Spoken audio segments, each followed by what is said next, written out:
परमपिता परमात्मा की प्यारी आत्माओं, आप सबको कोटि कोटि नमस्कार।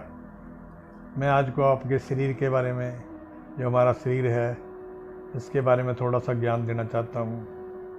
तो इसको ध्यान से अपने शब्द के ज़रिए, भजन के ज़रिए मैं ये आपको समझाना चाहता हूँ। उसके बाद मैं इसका अर्थ करूँगा। मन मंदिर में गाफला, तू झाड़ू रोज लगाया कर। मन मंदिर में गाफला, झाड़ू रोज लगाया कर। प्रेमी बनकर प्रेम से ईश्वर के गुण गाया कर।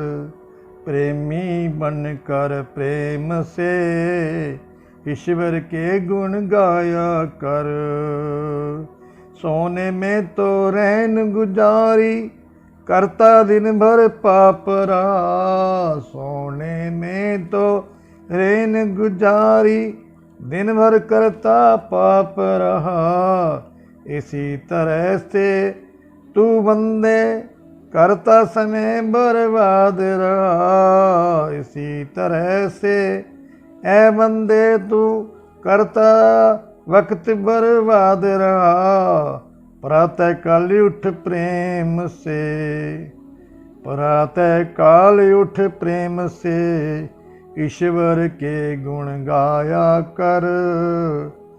मन मंदिर में गाफला, तू झाड़ू रोज लगाया कर।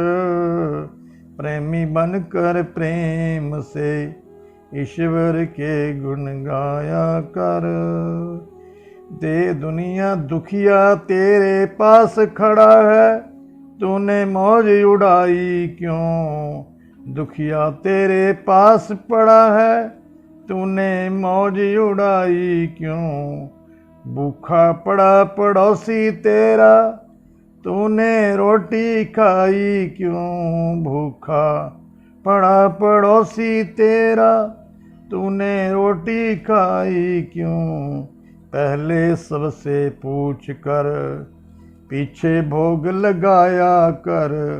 पहले सबको पूछ कर, बाद में रोटी खाया कर। मन मंदिर में गाफला, झाड़ू रोज लगाया कर। मानुष तन सा जन्म यह, पाना बच्चों का कोई खेल नहीं। मानुष तन सा जन्म ये, पाना बच्चों का कोई खेल नहीं। जन्म जन्म के शुभ कर्मों का होता जब तक मेल नहीं। जन्म जन्म के शुभ कर्मों का होता जब तक मेल नहीं। नर्तन पाने के लिए, वो नर्तन पाने के लिए तू उत्तम कर्म कमाया कर। मन मंदिर में गाफला, झाड़ू रोज लगाया कर। तू बैठ अकेला दो घड़ी, ईश्वर का ध्यान लगाया कर। बैठ अकेला दो घड़ी। तो प्यारे देशवासियों, प्यारी आत्माओं, इस संसार में हम रहते हैं। हम मंदिरों में भी जाते हैं, मस्जिदों में जाते हैं, गुरुद्वारों में जाते हैं। पर महापुरुष कहते हैं, जब हमारे जहाँ जाते हैं, फिर एक जगह जाते हैं, फिर दो सोचते हैं कि यहाँ हमें और कुछ नहीं बना, फिर दूसरी जगह जाते हैं, फिर तीसरी जगह जाते हैं, चौथी जगह जाते हैं। जाकर हमें फिर भी मन को सुकून नहीं मिलता। सारी जगह, चाहे हम सारा संसार भी घूम कर देख लें, पर मन को घूमने फिरने के अंदर शांति नहीं आती जब तक अपने मन रूपी मंदिर को हमने, उस मंदिर का ध्यान नहीं किया कि मन में अंदर मंदिर है, मन के अंदर ही, कि तेरे पूजन को भगवान बड़ा मन मंदिर आलीशान। संत महात्मा कहते हैं कि इंसान तेरे पूजने के लिए, तेरी भजन बंदगी करने के लिए तेरा मन है। मन तू ज्योत स्वरूप है, अपना मूल पहचान। गुरबाणी में लिखा है कि ए मन, तू ज्योति का स्वरूप है। अपना मूल पहचान, अपने आप को जानना तू क्या है। कभी हमने ये सोचा है कि हम क्या है? इंसान को ये देखना चाहिए, आंखें बंद करके अकेले बैठकर सोचना चाहिए इंसान कि मैं कौन हूँ, मैं किस लिए संसार में आया हूँ। ਬੰਦਿਆ ਵੇ ਬੰਦਿਆ तेरे ਵਿੱਚ ਕੀ है बोलदा, जेड़ा विच बोलदा तू ओनू क्यों नहीं टोलदा। पंजाबी की कहावत है कि जो हमारे अंदर बोल रहा है उसको हमने जानना है। हम जानने के लिए आए, इस संसार को भी जानना है, पर पहले अपने आप को जान लेंगे तो संसार को जानना बड़ा आसान हो जाएगा। तो कहते हैं ये इंसान, जैसे हम दिवाली के दिनों में अपने कमरे साफ़ करते हैं, कमरे के अंदर झाड़ू लगाते हैं, सफ़ेदी करते हैं और रंग करते हैं, पेंट करते हैं, दरवाज़ों को पेंट करते हैं, बड़े अच्छी सफाइयाँ करते हैं, फिर वही जो घर है हमें कितना सुंदर लगता है, कितना अच्छा लगता है जब साफ़ हो जाता है। इसी तरह मन के अंदर दुनिया भर के नफरत, बेकार, लड़ाई झगड़े, दुनिया की निंदा चुगली हमारे मन के अंदर भरी पड़ी है। और जहाँ भी हम जाते हैं वहाँ से, कई जगह तो मंदिरों में भी हम जाते हैं तो वहाँ एक दूसरे के साथ नफरत ही लेकर आते हैं।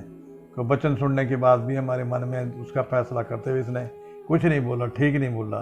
इस करके महापुरुष कहते हैं कि तू पहले अपने मन मंदिर में ए गाफिल ए लापरवाह इंसान, अपने मन को संवारना सीख ले, अपने मन को साफ कर।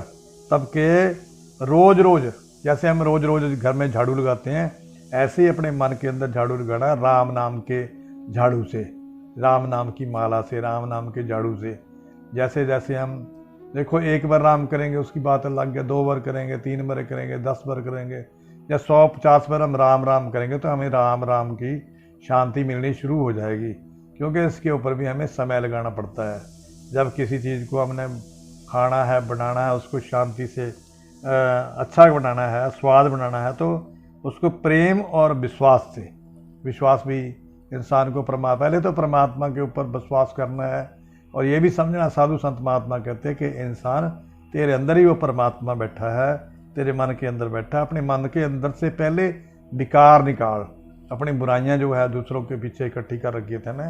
जब तेरा भरा हुआ जो अंदर का मन है वो सारा विकारों से भरा हुआ, तो कैसे प्रभु जी का तो चिंतन करेगा। इस करके प्रेमी बन करे जीव, तो प्रेमी बनकर उस परमात्मा का प्रेमी बन जा। जैसे हम अपने बाल बच्चों के प्रेमी भी बनते हैं थोड़े बहुत, तो परमात्मा का प्रेमी तो प्यारे, परमात्मा हमारे से कुछ नहीं मांगता। ये दुनिया के लोग हैं, अगर हम किसी के ऊपर, कोई हमारे ऊपर थोड़ा सा एहसान करता है तब ये बदले में मांगते हैं, पर परमात्मा कभी भी बदले में कुछ नहीं मांगता, वो देता ही देता है हमारे को। जब हम उसकी तरफ जुड़ जाएंगे तो फिर हमें पता भी लगने लग जाएगा कि परमात्मा ने हमारे ये काम किया। तो कहते हैं सोने में तूने उम्र गुजारी, करता दिन भर पाप रहा। सो के हम जो है उम्र गुजार देते हैं। वैसे भी जैसे हमारी 100 साल की उम्र है, उसमें बस 50 साल की उम्र तो हमारी 100 कैरी निकल जाती है। उसके बाद भी हम, उसके ज़्यादा भी हम देखते हैं कि अगर सोया जाए तो ज़्यादा अच्छा है। सोना हमें बड़ा पसंद है, आराम प्रस्त।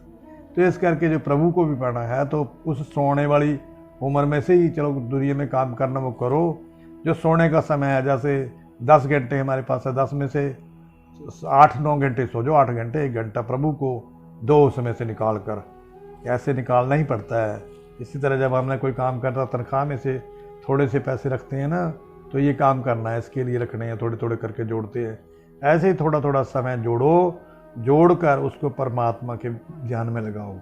और कर्म के अंदर पाप कर्म नहीं करना कोई भी। जैसे कोई कर्म करता है उसमें पाप पुण्य तो होता ही है।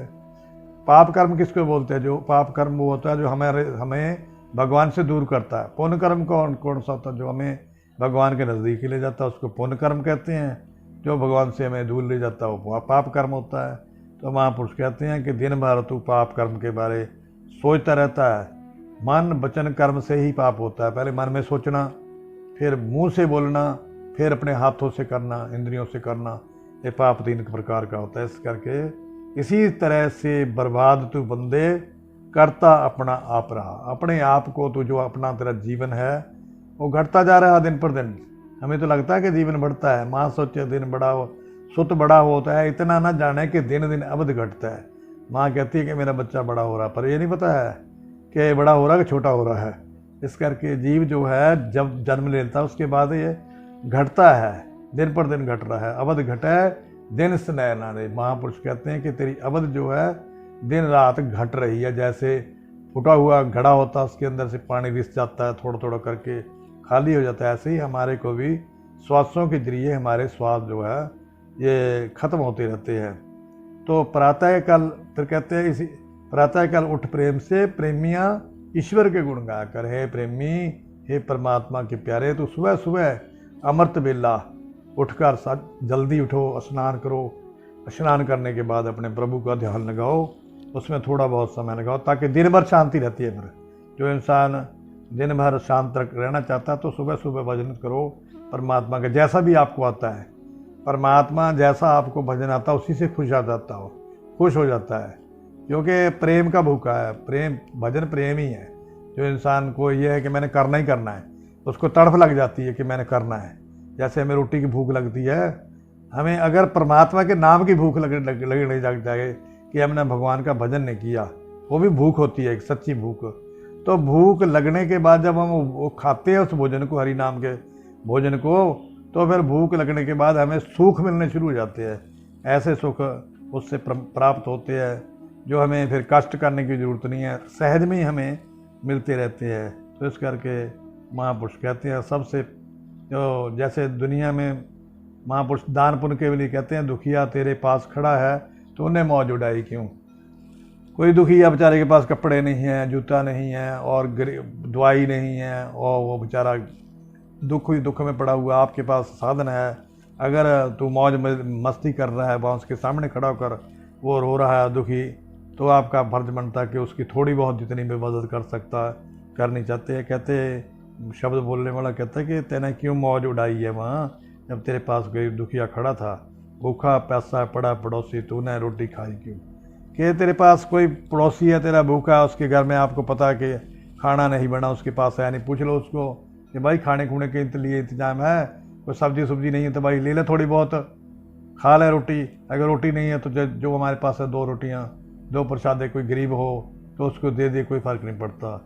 ऐसे ही महापुरुष कहते हैं, पहले सबको पूछ कर, जो आपके जैसे आप कहाँ गए भी हो, आपके पास रोटी हो, एक आधा बंदा को बैठा उसको पूछ लो भाई खाना तो लो, खा लो, थोड़ा सा बांट कर खाओ। गुरु नानक देव जी महाराज ने भी यही शिक्षा दी है, नाम जपो, बंड के छको, कीर्त करो। ये 3 चीज़ें महापुरुषों ने जीवन के अंदर धारण करने के लिए कहा है सबको, सनातन धर्म में।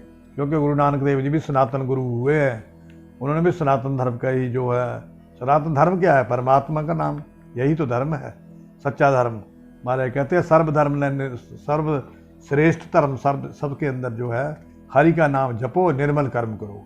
ये 5वें पातशाह ने कहा है सुखमणि साहब में। तो तभी सुख होएगा जब हम ये काम करेंगे, हरि का नाम जपेंगे, कीर्त करेंगे और दूसरे पर दया करेंगे। यही सार तत्व है सारे ग्रंथों का। तो इतनी सी 2-4 बातें जो मैंने आपको कही है, तो मैं इतना बड़ा ज्ञानी तो हूँ नहीं, मैं तो सिंपल एक इंसान हूँ। और कभी कभी मेरे मन में आ जाता है, चलो जितना कि मैंने सीखा है, किसी को, मेरे जैसे इंसान को सुधारने को किसी को मिल जाए, तो इतना समय भी, अगर जितने समय मैं बोलता हूँ इतना का समय भी आपने सुन लिया, हो सकता भगवान करे आपको भी सुख की प्राप्ति हो जाए, जिसको मैं महसूस करता हूँ। मैं भी दुनिया के अंदर रहकर जब खाली समय होता तो मेरे को बड़ा सुख आनंद होता, कमरा अपने अकेले कमरे के अंदर बैठ कर फिर किसी से कोई बात नहीं करनी, अपना दरवाज़ा बंद कर लेना। चाहे आप कोई भी भजन ना करो, दरवाज़ा बंद करके बैठ जाओ, किसी की सुनो ना, सिर्फ अपने शरीर का ही ध्यान करो, बस चुप। कोई भी अंदर मन के अंदर, हमारे के अंदर फुरना नहीं फुरना चाहिए, ये चीज़ है। तो धन सतगुरु, धन धन प्यारी साध संगत।